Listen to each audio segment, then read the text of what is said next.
je suis mauvais perdant dans l'âme, donc c'est sûr que dans cette course, ça aide à se donner les moyens, à se dépasser pour éviter la défaite. Allez, c'est parti, Christophe Lemaitre qui est un peu resté dans les stats alors que c'est Chambers qui est parti très fort avec Marc Lewis Francis. Et c'est sûr que quand je suis dominé, je me dis faut que j'accélère, faut que j'aille de plus en plus vite, il faut que je le rattrape. Allez, Christophe Fournier, mon garçon, oui, tu vas le faire, tu vas le faire, tu es champion d'Europe, tu es champion d'Europe, Christophe Lemaitre. Barcelone, je pensais pas faire 3 médailles d'or.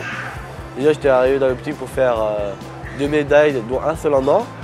Donc j'étais vraiment, j'ai survolé de ce que je pensais faire. On n'a rien à dire, on a fait largement ce qu'on devait faire, quoi. Christophe Lemaitre a profité de cet été 2010 pour réveiller le sprint français en décrochant 3 titres européens sur 100, 200 et 4 x 100 mètres. Le tout à peine 20 ans et 5 ans seulement après sa découverte de l'athlétisme. Et tout commence par un chrono en dessous des 10 secondes qui lui permet psychologiquement, comme sur le papier, d'approcher les ténors mondiaux. On a bien vu que, par exemple, au meeting de Paris-Saint-Denis, j'ai fait 9,98 et on a bien vu encore l'écart qu'il y avait entre moi et les autres cadors mondiaux.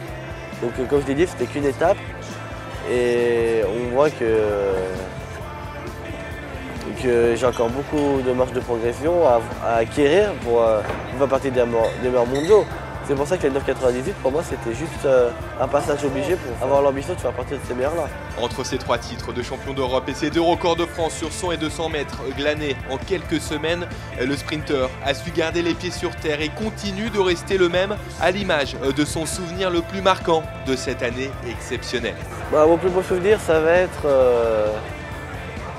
le 4 x 100 à Barcelone. Voilà, parce que c'était ma dernière course dans ce championnat et c'était une victoire collective.